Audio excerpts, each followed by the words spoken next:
Here we go. 3, 2, 1.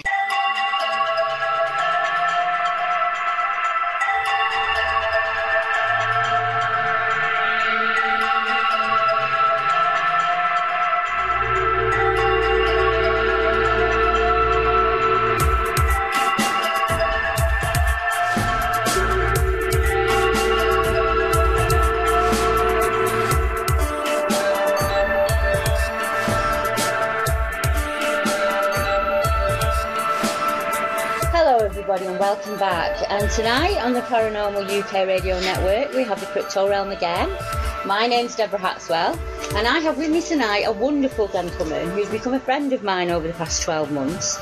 And we've chatted backwards and forwards, and I know that a lot of you out there will be really interested in some of the things that he has to tell us. So tonight I would like to introduce Mike from the Mike Werewolf Jurors. Hi Mike, how are you doing? I'm very well, thank you very much, Debbie. Thank you very much for having me on. Thank you.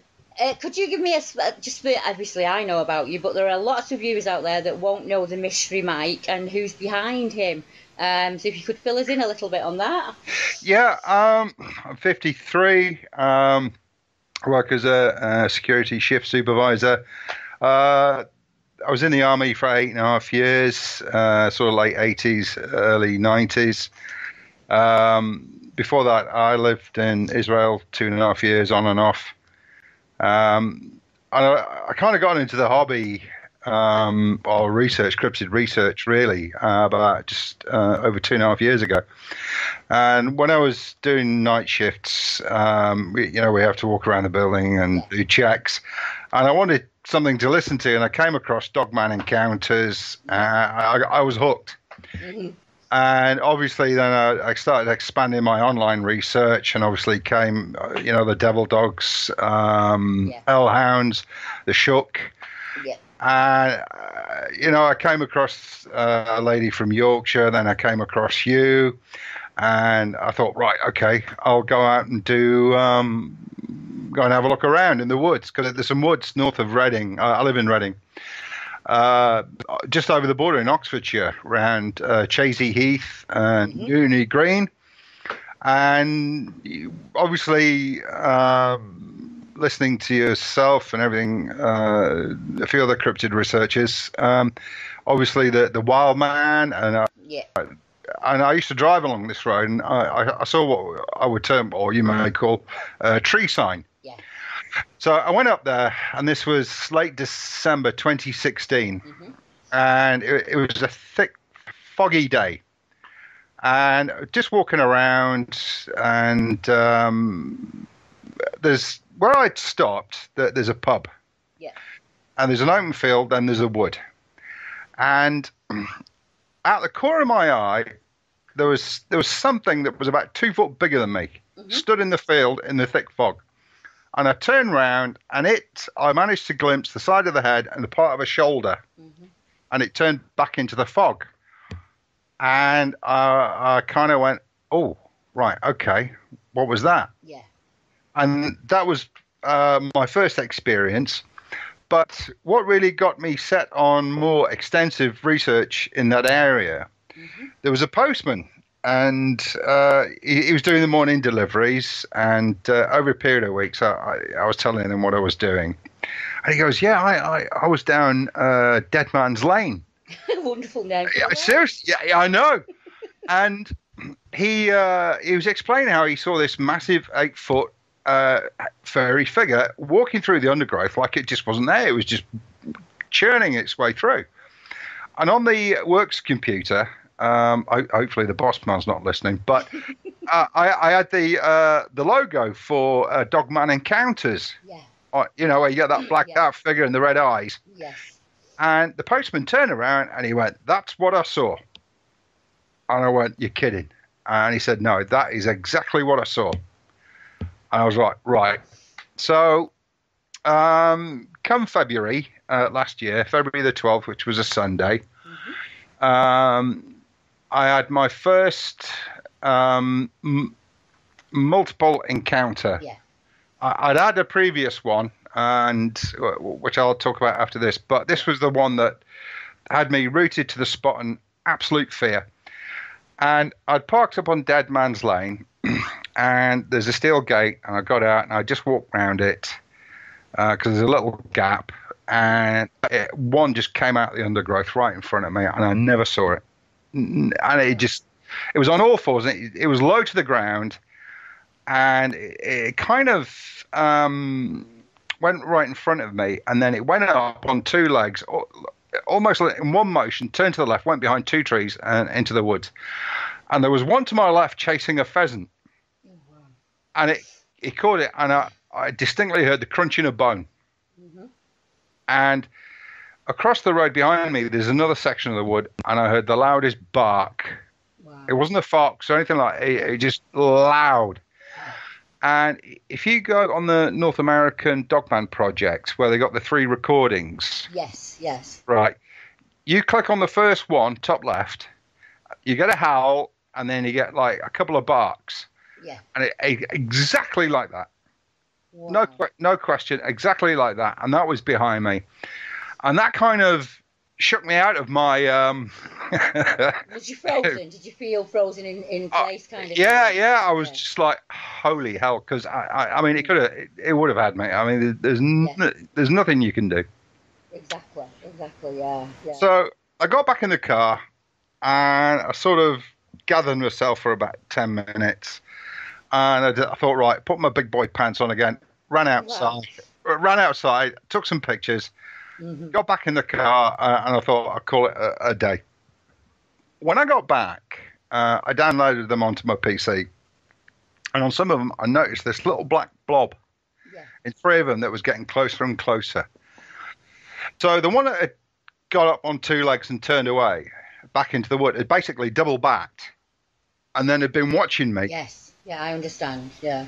And as I got out, it got closer to me. Wow. And that kind of made me pause for thought. But before that February the 12th one, early in the month, this is when I spotted the guy with the blue Mercedes estate. Yeah, the searching. Yeah. And I went down this footpath, and I stopped, and I looked to my left, and no more than less than 3 feet, sat there down with his back to me on all fours, was one. It was sat there. Wow. And I did it like a double check, and it wasn't even bothered I was there. And I was like, right, okay. What do I do now? Yeah, but the fur was just immaculate, but there was no shine on it. Right. And this is where I said to you, before, I think about the light. Somehow the light is absorbed or refracted. Yeah. But it was an immaculate clean coat. It was beautiful, and it was about 4 on all fours. The way it was sat like a normal dog. Yeah. It was about 4 foot. So I had a good look, and it didn't even turn its head. It just sat there, and I doubled back. I went back to the car and I thought, right, okay, call it a day. So I went back the following week, and this time it was in this day. It was lying on its side. Wow.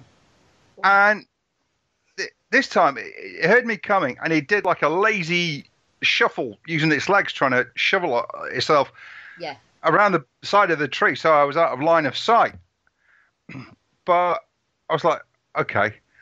But this is when I started noticing that for the structures they make, you can get like a lot of holly bushes, and they seem to get other underbrush and weave them around a tree. I've seen that. Yes, I've seen that on some of the other researchers have mentioned the importance of holly and weeding. So weeding green boughs within. So they continue to grow and green up. Yeah. I think we call them ivy dens. We see so many of them now. We started calling them the ivy dens. Oh, right, okay. Mm-hmm. And they seem to put like a little doorway. They seem to get branches, and it's almost like a front door. Yeah. It's really hard to describe, but they seem to make like a doorway or an archway. So they got something in. But there was one instance one time on Dogman Encounters, and the guy was describing, I call it a birthing den. Right. And he encountered some dog man. He said there was a female with young, and they had logs in front, and they had a lot of other splintered branches and debris in front, almost like, if you tread on it. Yeah. Yeah, like a boma. I actually found one right next to a house. Oh, I remember. I remember you telling me about this. And this is the one where I sent you a picture where you see the muzzle. Yes. Yeah. It's up in the tree, and the muzzle just sticking. It's like having a look. And it was no more than about 20 feet from that. Wow. And I used to think, well, is this a pack area, or I didn't know much at the time, but I was going back, and I did start seeing a lot of young'uns, about 3 or 4, and I noticed they used to get right in the top of the trees, and just hang there. And there was, I still kick myself to this day, and I actually had a picture of one, in all its glory, just sort of half perched. Yeah. And I'd taken so many pictures that day, and I was just deleting some that, I remember this, yeah. Yeah, and I just deleted it, and I was like, oh my Lord. And it just looked like a Nubus. Is that like I was just going to ask you, can you describe it to me? Because, it just looked like a miniature black Anubis perched on top of a tree. Wow. And I've had one where last May, you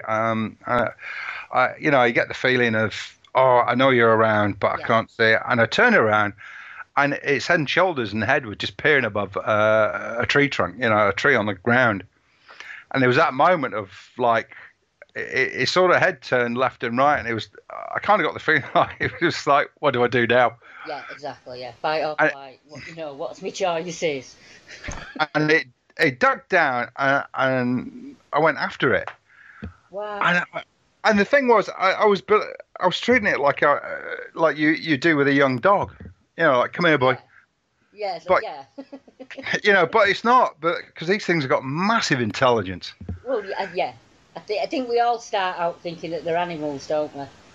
And as we progress, we learn that they are not. No, God, no. I mean, I call them creatures, but I don't refer to them as animals. I mean, that's for me, that's a bit of an insult. Yeah. And I say I've come across prints, one big, massive pile of poo. I mean, some of these prints average sort of like 8 to 10 inches in length, but I have come across a couple that are like 22 inches long. And I have come across one huge black werewolf. It's about the size of my car. And there's... I get the feeling that the one that's kind of like beige brown is like a female, because I think they go there and breed. And I understand. So that kind of like a meeting area, or an area where clans would meet, kind of thing too. Yes. Yeah, I understand what you mean. And the first time I encountered this big one was in May last year, and again I went back to the spot where I'd had these three these three in February. It was a nice sunny day. Walked into the wood, and I kind of noticed over on my right something under the tree, and it was using the canopy, the shade. Yes. But I could just make out the left side of its head. And I looked, I got down, I'm looking, and I thought, yeah, there's something there. So I went back to the car, and I got my camera ready on my phone, and sure enough, its head popped up, and I took 1, 2, and that's it. So I went back, that was on a Saturday, and I went back on the Sunday, and I found the area where it had been laid down.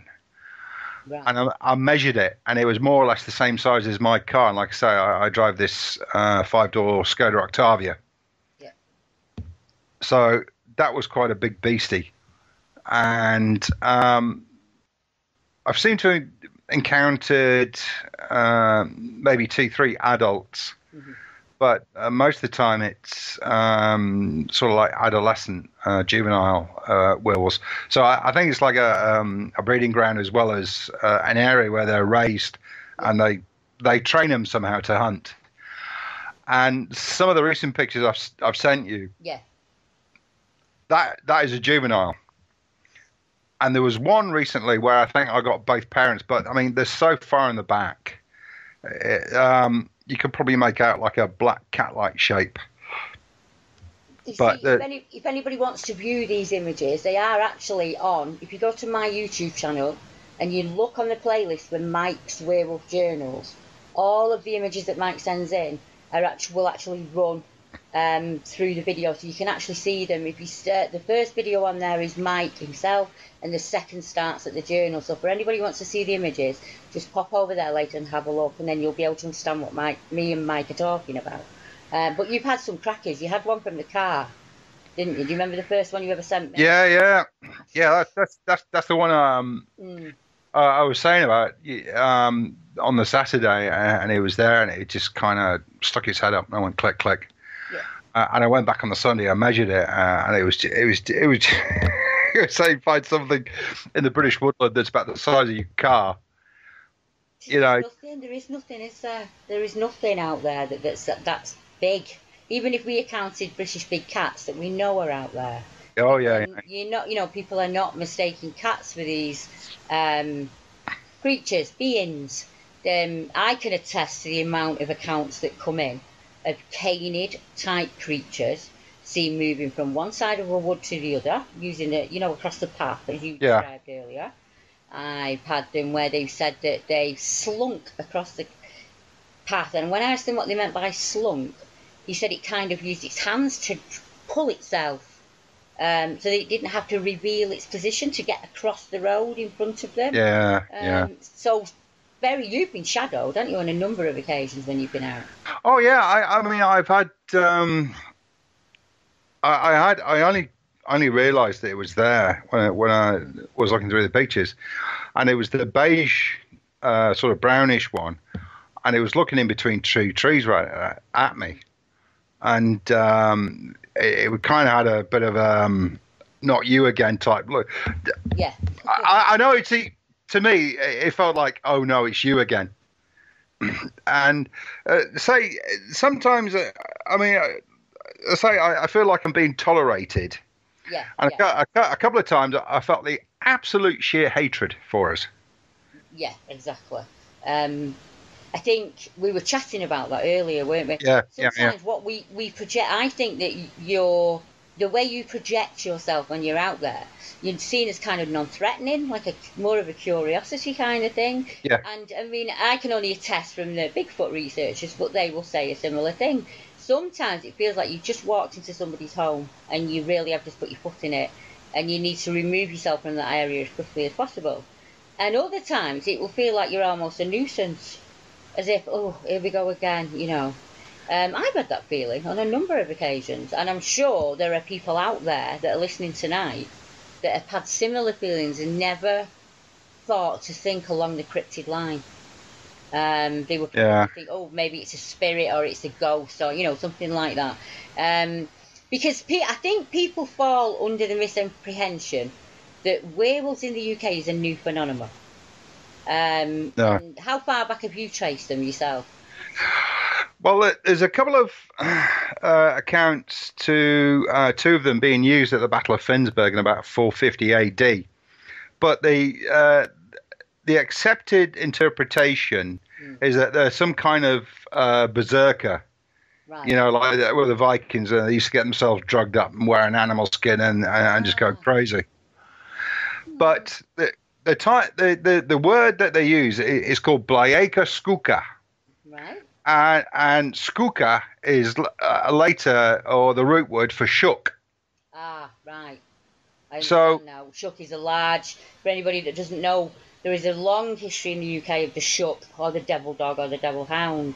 A very large, dark, hairy creature down on all fours that sometimes will stand up on all two. I didn't realise that, actually.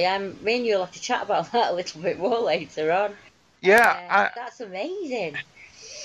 So the next is, I think, about 950 at Battle of Brennenburg. And again, there's an account of maybe one or two being used in the front lines to clear the enemy's front lines. Wow. And Jody Cook, very preeminent dogman researcher in the US, in one of his books, he's got all these different accounts from early Christianity. And if you think back to that article in Modern Farmer, that link you sent me, where they found one at Leston Abbey in Suffolk. Yeah. And this was a cana that stood over 7 foot on both legs. The actual skeleton was found, wasn't it? Yeah. It was an archaeological dig. It was a scientific dig as well, and it was noted. And it seems to have been kind of pushed to the side, as if not buried, but it's out there. But it's not common knowledge, is it? People don't know about it. Yeah. So I think I know of another skeleton actually in Slindon.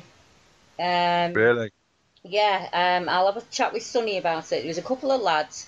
There is an account down there of a growl from a young lass from when she was a girl. She was about 8 years old. And when she's older, she's discussing it with her dad on the phone. And her dad says, "Oh, I remember those woods when we were kids. We were terrified of them. We wouldn't play in them. You could hear this howling. It was awful. And my mum would drag us through there really quickly. And we once found this giant skeleton and took it home and put it together on the table. And his dad actually phoned the police, and the police came out and removed that skeleton. And I have searched every archive I can think of, and I cannot find that written down anywhere. No. So, yeah, huge skeleton. Sorry, I digress. No. I mean, because you said, there's a lot of accounts of them being linked with early Christianity. Yeah. And if you think about St. Christopher's image before his beatification or sainthood. Yeah, he was a Canaan, wasn't he? Yeah. And when I went up to Barnaby, was it Barnaby or Bardney in Lincolnshire? Yeah, Bardney, yeah. Yeah, I went up there after you received an account from a couple of locals up there. Yeah. And there's an old abandoned abbey, probably about a mile and a half east of that wood. Yeah. So maybe they'd been used as some form of protection or... there are many Cainid deities. They always have been in history. Yeah. And what you've spoken about there reminds me of the Limby Hall creature, which I do not think is a wild man. This was a creature that was described. Limby Hall is right next to Grace Dew Priory in Leicestershire. All right. And there's two ladies driving down the road in a car. Emma Adams, she's quite happy to talk about it, and I can put you in touch with her. Yeah. She's in the car with her sister. It's about 10:30 at night on a winter's night, so it's dark. They're driving down the road. It's an unlit little country road. And they see a gentleman cross the road with a pack of dogs from the left to the right. And as they continue down the road with their headlights on, they suddenly see what she described as an 8-foot creature with an almost stooped back. But there was multiple eye shine. There was more than one set of eyes. Which I know sounds incredible to people. But then I thought, trying to think like a lady, what if it was a woman carrying young? There would be multiple eyeshine and you would have that stooped figure. Yeah. And it terrified her, Mike, I'll be honest, it absolutely terrified her. And she's still terribly frightened of going back into the woods today. And we're trying to work her through that, and it's been 3 years now. But she said it was not a Bigfoot, it was not a wild man. It was a dark, hairy, kind of snouty creature with his snout. And she traced another man who'd seen it within 5 years of her seeing it, who described it as an almost werewolf-like creature crouched down at the side of the road, as you were saying before, as if it was trying to hide within the shadow of the bush. Right next to Graceview Priory, which is one of our very earliest abbeys. So that ties in very well with your research, doesn't it?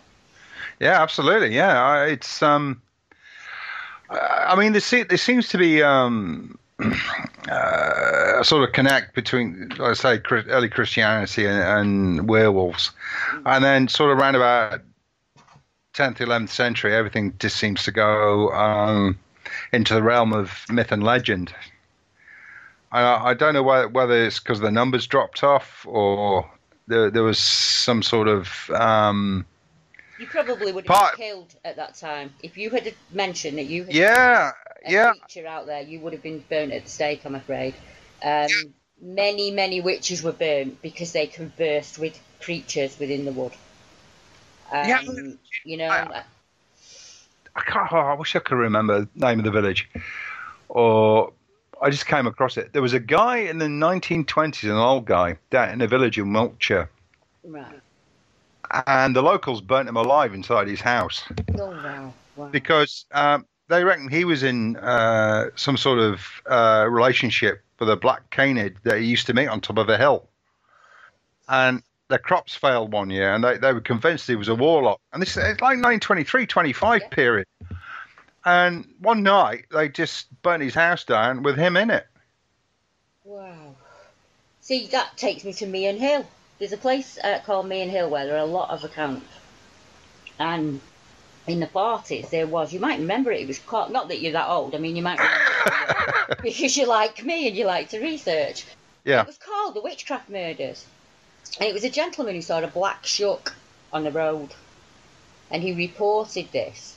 And he was found with a pitchfork pinned through him. He was pinned to the ground with a pitchfork. No way. Oh, my God. And that was on Meehan Hill. I think that might be Wiltshire, actually, thinking about it. Yeah. And that would only be 25 years after the poor guy that you're talking about. So can you imagine in the 1400s saying, I've just seen a canid creature? Yeah. You know? You probably wouldn't have made it out alive. It's the same for wildman research, to be honest. Around about the 14th century, it goes quiet. There's just nothing. They're out there. The reports are out there and stuff, but they're just kind of kept within families and handed down from mouth to mouth. Yeah, I know you recommended a couple of times, go around to different farms and start asking or locals. Yeah, it's like, what's the best opening line when you just knock completely out of the blue? And I would say the first opportunity, I took my grandmother to a church coffee morning. Yeah. And she lives in Oxfordshire, and there was this old couple sat opposite us, and I thought, right, these look like real good country folk. So I said, you guys local? You've been living here all your lives? And they said, oh yeah, way back. And I said, you ever seen any large black wild canids? And his wife, she goes, oh, I see a lot of black panther type cats in the area. And we were talking sort of like Burford or Burfield, something like that. And then the guy goes, oh, well, if you want the wild dogs, they're up the top end of the valley at Cholbury. Fantastic. And he said, I've never seen them, but my dad has, his dad, and my great grandfather has. And then the next step was I joined a farming forum. Yeah. Which I pasted and copied in, sent the whole thread. And the first two comments were like, if I have 10 pints of lager, I believe them. Well and good. And then there was a farmer from Thetford, next to Thetford Forest. Yeah. And he goes, yeah, they're kind of like in the forest there next to my property. But the best one was this guy, he wouldn't give the name of the village in Suffolk. And he said, well, more or less, up until a few years ago, these canines used to be really aggressive to the locals. But now we have a passive relationship. And I tried to get, I gave him my email address. And I said, look, if you want to write to me, please, I'll be there on a weekend or anything. But he never got back to me. He might do in time. I hope so. Yeah, I find that. Some people they'll reach out to you to make sure that you're genuine. And then it might take them, sometimes it can take a number of years for them to actually trust you enough to tell you. And sometimes because they're being very protective of what they know, if you get what I mean. Not everybody is as morally. Some people will hunt them, let's be honest, Mike. There are people out there who are trying to catch them and find a body. And to me, so people are thinking, can I trust this person? Can I tell this person? Yeah. But that reminds me, this weekend we've had Stu Hill go out to Malden in Yorkshire, and I'm not going to tell you which area, part of Malden. No. Very similar situation. A young lass who is seeing things consistently week in, week out, and she's found hair. So we've managed to get that sample, and that's going to get sent off now to Oxford Uni. That will go out tomorrow. Wow. And Alison Wilkinson's going to come on the show, and I want to put you two together because she's done a lot of research on hair samples, getting back to what we were talking about earlier, and this refraction. There isn't a hair sample out there, and I can't give too much away, but under spectral light, it will change colour. Wow. Which, if you had that ability, say, or that was within your DNA to be covered within that hair, you could vanish and appear at will without any magic involved. You get what I mean? It might be a... Yeah, because you know those recent ones where I sent you the juvenile? Yeah. That, at the time, I knew it was there because it was making such a hell of a noise. Mm. But when I took the picture, I couldn't see it. Right, yeah, yeah. And then it turns up. And this is why I've had trouble. This is why I stick with a mobile phone camera, because I've got a Nikon camera. And I've tried taking pictures with that. And it's just not the same results. Yeah. And I don't know whether it's something to do with the electromagnetic field or the energy they operate on. But with a mobile phone, I seem to get better results. I know some of them look a bit hazy and dodgy, and now and again, I get a couple of good decent pictures. But the thing was, when I was stood there in the wood, I kind of figured he was backed up against a tree because I could see a bit of a leg. So he was stood up, or he or she, whatever, was stood upright. And then it came closer, and that's when I took the pictures. Mm-hmm. So when I took those pictures, it was probably about 30 feet from me. And I couldn't see him, or I couldn't see properly. Yeah. But when he was backed up against the tree, I could see the right leg stretching out. Mm-hmm. And that's when he came closer. And I don't think he was really bothered about whether he was in stealth mode or creepy mode. I think he just wanted to sort of say, I'm here. I mean, another time I've seen him running in between the trees when I stopped for a cup of coffee. Yeah. And I think that's just for show. And when I got the wild man picture that was stood behind me, when I was walking down the path into the wood, they were just smashing, bang, bang. And I got down there and I started walking up the other side because the path kind of dips down, and then you got a pathway that goes off to the right, and then you can walk back up. And this is where I found this massive tree. It's just shattered. It just right over. And I sort of stood there and I was just looking in awe at this thing. Yeah. And then I felt something was behind me. So I put up my camera phone and I turned it, you can turn it around sort of thing, and took a picture, took one over my right, one over my left, and that's where he stood in between the trees looking at me. And I took another one, and I think it would say he's sort of like half in, half out, and you I think you can see the eye sockets in a bit of the head. But I could see it, and I'm hopeless with images, but I could see it straight away. I was like, oh wow, yeah, you can actually see it. It was really...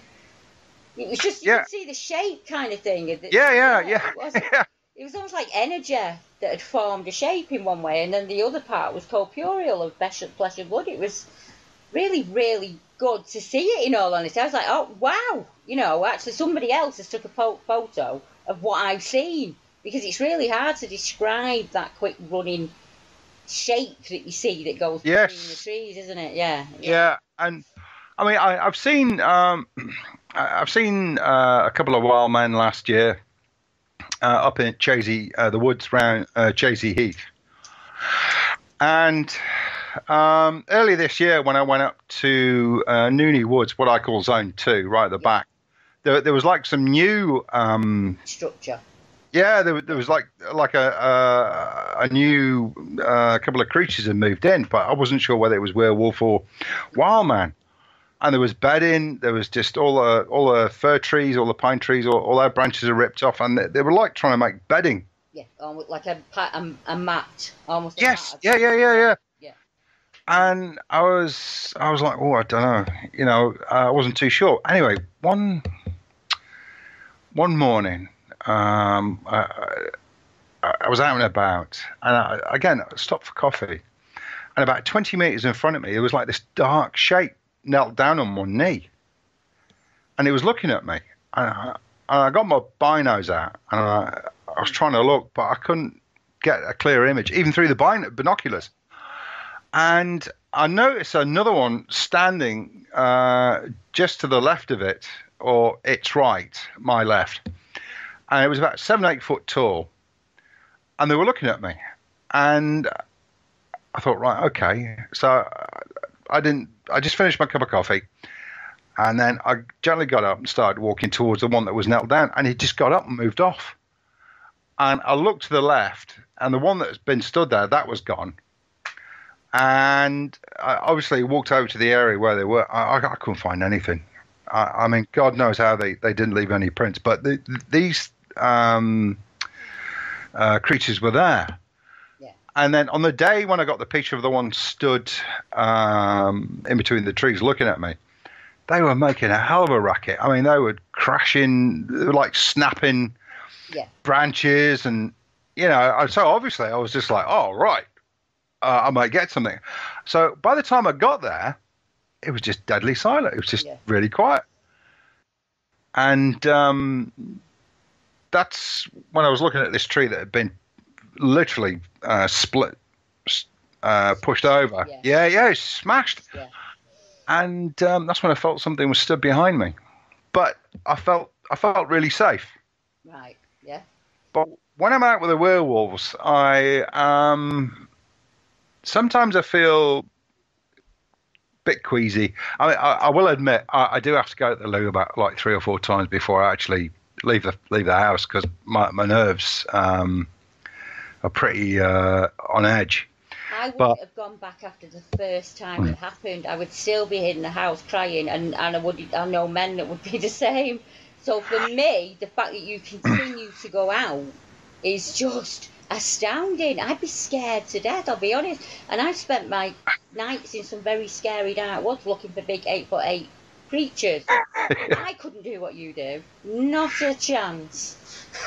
Well, I mean, it's just the. I suppose it's part stupidity and part absolute curiosity, because passion. That's what it is. It's passion that drives you. Yeah. I mean, I'm from originally Cheshire. I mean, I was born in Manchester. And, I suppose it's the Cheshire cat thing, and of course, curiosity kills a cat. But it's just, I get a bit jittery. Sometimes I feel all right, but sometimes the birds, that is just like the best signal you can have that something's around. And sometimes the bird song gently fades, stops, and then sometimes it does literally, like you've just pulled a needle off a record, it just pop. It just goes silent, doesn't it? And the atmosphere changes. And I've had instances where I've been literally where the road divides the woods. I've been on one side and it's dead silent, and you can hear a brick drop, and on the other side they're singing away like it's St. Paul's choir. It's just really bizarre. And even with birds that you see, even like pheasants that you see walking around, I mean, they just don't sing. They just stay put. They just absolutely stay put. And the other time when I was absolutely frozen to the spot, in absolute poo your pants mode, was, the one I told you about, the way it dropped out of the tree. Yes, yeah. If you could describe that one for the listeners, that'd be amazing. Yes, well, it was November 18th last year. It was a overcast, rainy, cold day, and I'm walking around in circles in Nooney Woods, and I'm thinking, I know there's one here. There's definitely one here, because there's some prints, and I know you get the vibe, you feel the energy. Yeah. And I'm thinking, where are you? Where are you? And I'm walking around this one particular group of trees. And I think I'm going to have to call it a day. But I'm cold, a flask of coffee, and I stood there and I'm pouring. And at the edge of the wood, there's a pathway, and then there's an open field. And these 3 deer are walking past. And I'm pouring a coffee, and this thing just dropped out the tree. It was jet black. It'd been right above me the whole time. It could have had me any time. Yeah. And it just, I kid you not, Debbie, it just came, it came down, hit the ground, went off to the right, and it was in the blink of an eye. Yeah. It was that quick. And I'm still pouring coffee, and I'm just gobsmacked. And I'm just rooted to the spot. And I was just thinking, Jesus, I've just been walking around there, and I was just like, oh, my brain's going like a million miles an hour. And then for some reason, I saw 2 deer run back. So it must have grabbed the first one. Yeah. And instead of like packing up and going home, for some reason, my brain goes, let's go find it. Oh, no. So I throw the coffee away, put the flask away, and I'm like, whoop, straight up the pathway. I couldn't find a single drop of blood. And no deer. No deer. So I can only suggest it must have picked it up on the run and just gone off with it, and it's gone. But the speed, it was huge. It was jet black. It was just like this big, massive, black, furry, huge thing. Bang. Yeah. And off to the right. And I was just like, your brain can't process it, can it? No. It can't. Your body wants to do one thing, and your brain is, I know for me, it was just total, you just couldn't get form a word or anything. I couldn't even make a sound, I don't think. It was just like how I felt in that February. Yeah. And I was just, honestly, I just felt like I'd just been fixed to the spot. And I really was scared witless. Because one, it'd been above me the whole time when I'd been walking around. Yeah, exactly. And you didn't know. Yeah, I know that feeling. And then when I'm a good distance away from the tree, I suppose probably about less than 20 meters. Because, the sense of distance and time, it's like, oh, right, it's 9:25, 30 seconds, big black furry object fell out of tree, note. Yeah. It's just the actual event that's so like burned into your memory. And honestly, it was amazing to see, but absolutely petrifying at the same time. It's just, but my brain was just like, oh, let's go. I'm not surprised. There's no way. I'd just be a puddle on the floor, man. I've had. Well, so far I've not actually. I know in Dogman Encounters, you hear a lot of tough guys. I mean, real tough guys. Who said, I'm not ashamed to admit I defecated or involuntarily urinated. I haven't done that, but I know before I go, an hour before I set out, I will start getting a twinge. Yeah, that's it. Yeah, that feeling. Yeah, the nervous feeling. Yeah. And I will go to the loo 3-4 times. I mean, that is. It's a researcher's dilemma, isn't it? We all have that dilemma. We want to see it, but we don't want to see it at the same time. A lot of people will say to me, I'm all for it till I get in the wood, and then I suddenly think, do I want to see this creature really? Because it's never the same again, is it? No. It's not something you just go home and forget about. It makes you realise that there are a whole lot of things out there that we don't know about. I mean, I totally believe. I saw my first UFO when I was at 7, when I was at primary school, and my grandfather used to be in charge of air traffic control in the 60s and 70s. And I used to pester him all the time, and he would say, "Oh, it's all nonsense." But in the last 6 months, when he was alive, he did say two things to me, and I thought, well, which was he knew all along, but he just didn't want to say. Yeah. And wife and I have seen because your wife UFO. comes with you, doesn't she? Sometimes. Oh, we went down to Sahawi Forest in near Crosskey, South Wales, where we had one tracking us on the right, and she got a rather a half decent picture of it, but it was tracking us on our right. And my wife is quite sensitive to, shall we say, certain energy levels because she's from Nepal. And she was freaking out on 3 times. She was almost close to tears. She was like, we're going. I was saying, no, we're staying put. Lovely. I know it sounds really bad, doesn't it? Just stay there, love. You'll be fine. It's sort of like, well, it's not like you come along as bait, Yeah. No. I mean, I love the girl to death, but she was she was getting really, really uptight, anxious. I mean, honestly, she was really scared, and this is when it was coming up close, and we could hear it.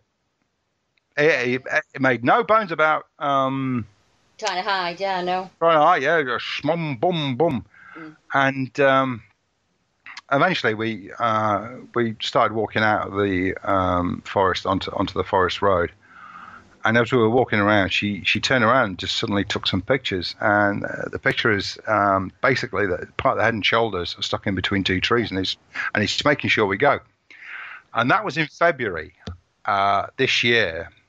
And I mean, we stayed overnight in a half decent hotel, and then I went back for one day, and this time I went up into another section, and this time I was sat on this tree stump, and I saw like a black head and her shoulders, canine looking at me, and it growled at me.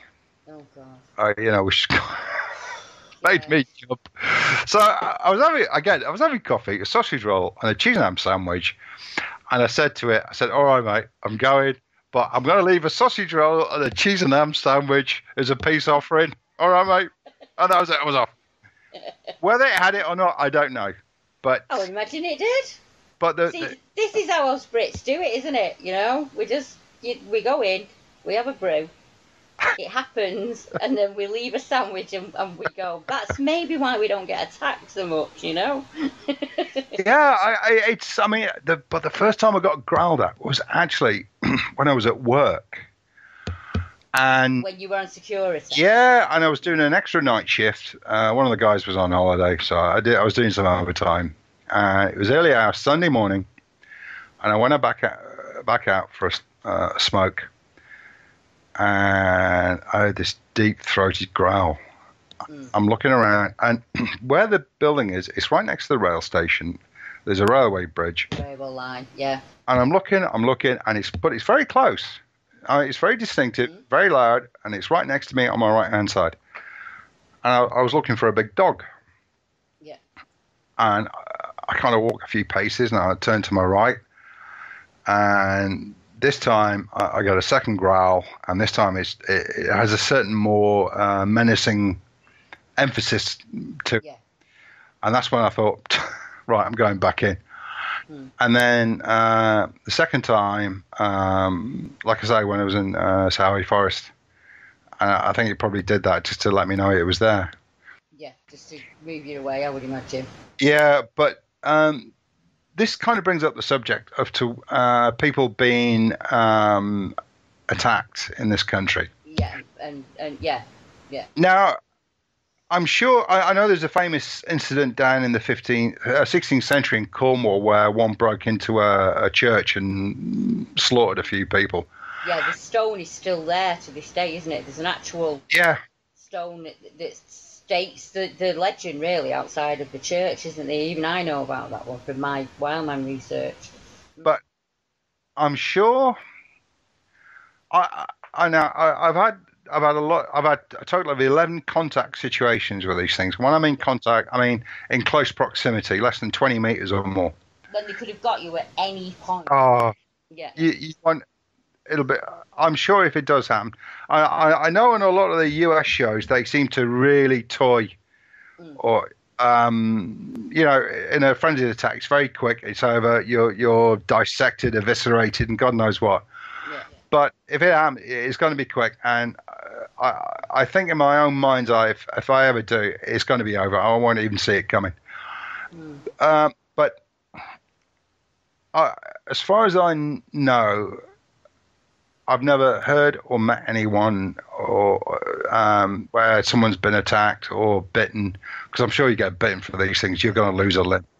Well, you're like me. You've spoke to other people, haven't you, as well? It's not you're not just going off your experience. You've collected other sightings. I've had the bluff charges and things thrown at the witnesses and and the howl and the distraction technique. I don't know of any attacks in all of the accounts that I've taken. There's no actual attack, but that, that's not to say that it has happened. And we don't know about it. That's what I was going to say. Yeah.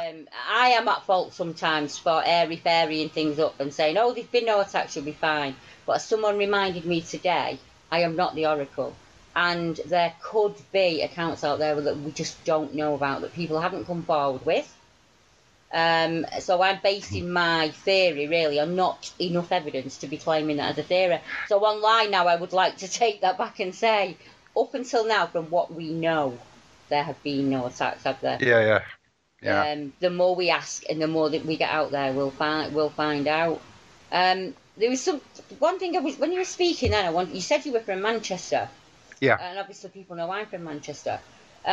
Something I don't think we've chatted about, me and you, because it's an account that I haven't put out there yet, and it's very similar to something that you just said, and it's just reminded me of it. I've still got it in draft form. Ellesmere Port, you know where Ellesmere Port is? Yeah. Same situation, railway line, a lady working at a care home sees within the bushes what she described as a big, massive black wolf. This is in the 60s, 70s. Yeah. And she said that it, as you said before, it went around her, almost in a crescent shape. Yeah. And appeared at the right of her at that point and gave this very low growl and then gave a much deep, said it had a cadence to it, it had an actual feeling to it. Yeah. She saw it on 2 occasions. And it's actually her grandson that's written into me and told me about it. Well, that reminds me very much of what you're encountering when you're out there. Do you remember the Irish wolfhound? Oh yeah, I was going to say that. There was we have fun when we're out there as well, don't we? We do. Oh my Lord! I thought this was the moment, because I've said to you, I want to have one come close up to take pictures. Say that this is the clearest picture to date, blah blah blah. So I'm in sort of like Zone 290 Woods, and I'm walking along a path, and I see this shape coming towards me, and it's about up to my waist. I mean, I'm 6'2". Wow. And it comes up to my waist. This thing's about up to my waist, and I thought, oh my God, this is it. This is the moment. Yeah. And my backside is, and it's getting close, and I just went, oh my God, it was an Irish wolfhound. And this woman walking the dogs, and she said, oh, good morning, young man. Morning. Morning. And I was just, my husband, gadoosh. I went, oh, morning, madam. I know, I think we've all had them. I know Chris Turner's had it with a deer, the similar situation. Which brings us back to the mystery MIB. I mean, are we allowed to talk about this? Yeah, I was going to mention I mentioned a relative of mine who works government authority, which I'll get to, but no, I have not seen him this year at all. Good. Because it was to make it short for the listeners, it was a mystery blue car that wherever Mike went, regardless of telling anybody where he was going, this car would be there at the same time. It's so much of a mystery. Danielle actually messaged me from Lancaster and said, pretend he's lost his phone and put a note on the windscreen, which I thought was an amazing idea, you know, to see if the guy would get back in touch with you. But if you're saying he's not around at the minute, unless he's changed his car. I mean, the first time I saw him, it was he was wearing jeans, but he was wearing like an issued SAS smock, and he was looking at the ground. And you know when a guy's genuine just by how he carries himself. Yeah. I thought, my God, what's he looking at? Because I'd found some prints in the same area the week before, and I thought maybe he's looking for the same prints. Yeah, as you had found, yeah. And I parked about halfway further down the road, and I kind of walked up, and his car, and he had all kinds of military gear in the back. But the thing was that in the boot section of the estate car, it was all covered in tarpaulin. Right. And I don't know what he had under there. And I always go back to this. I always kind of think when Vic Cundiff interviewed the guy from South Wales, the police officer. Yeah. And he said he had that very interesting comment. He said that there's some guys from like the Department of Agriculture who try. He didn't say they go out and kill them. He said they go out and try. And I always thought that was interesting, the fact that the emphasis on the word try, because my relative, he was telling me about the sheep up in Macclesfield that were slaughtered. And when we got up there were still a couple of police signs, warning signs up on the moors. And, you know, he rang me one time just to sort of check in and, you know, how things going, whatever. And at the time, he was working in the Environment and Conservation section of this local government authority. And he just... right out of the blue, he mentions, part of my job is we monitor the population of the big black cats here. Right. And I went, excuse me? He said, yeah, we got about 10, 12 in sort of like eastern Cheshire. Yeah. I was like, oh, right. And he goes, oh, you never guess what? He goes, some guy along the A628 near Saddleworth Moor, parked in a lay-by, sent in 3 pictures of 3 massive hounds. Wow. And I said, say again. He said, yeah, one's about the size of a pony. He said, they've got long snouts, really big, large, pointy ears, and bushy tails. And he goes, I said, are they black or greyish? No, he goes, no, they're greyish-white. And he said, the smaller one's got like a light brown tinge. And he sent them in, wanting us to find the owner so we could get the police to arrest him. He says, because such massive dogs shouldn't be out on the loot. No, they should not. And I said to my relative, I said, you know what they are? And he goes, oh, yeah. I said, do you want me to say the word for you? Yeah. There you go, yeah, they're werewolves, aren't they? I was like, and he said, oh, yeah, we got about 11 written reports. But the interesting thing was, he said they keep them on a database called ISPIS. Right. And I think that might be spelled ISPSUS. And I said, well, could you send me copies? Yeah. And he goes, no, he said, because everything's tagged. Yeah, yeah. If I'm to send you something, he said, basically, it's my job and pension. Yeah. And I would never work in this country again.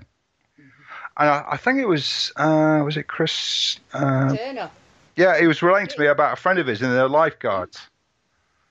Who'd done... Chris Turner actually applied under the Freedom of Information Act for Stafford.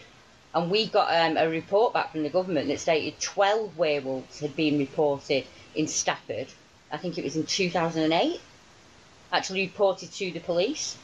And within 17 hours, those figures were pulled and we were not allowed to give them you. And it totaled, Chris will put me right, but it totaled somewhere like 865 beasts had been reported as well as 12 werewolves. And I can send that over to you later in email. Yeah, please. That'd be awesome. Yeah. Yeah, but unfortunately, I'm going to have to ask you to come back on because we've got to the end of our time, I'm afraid. No way. I know, but I will rearrange it and me and you will get together and we will pick up where we've left off in the next month. And I will sit down with Mike again and we'll carry on chatting because I'm sure I absolutely enjoyed every second. Yeah, God, I didn't realise it'd gone so quickly. Exactly. So I think we need to get you back on. It's going to have to be a regular thing, I think. Oh, yeah. I've thoroughly enjoyed it. Thank you very much for having me. Oh, it's been absolutely wonderful. So from Deborah Hatswell and Mike the Werewolf Guy at the Crypto Realm, you've been listening on the Paranormal UK Radio Network. Thank you very much, and I will be back next week, and I will definitely bring Mike back with me at some point. So good night, everybody.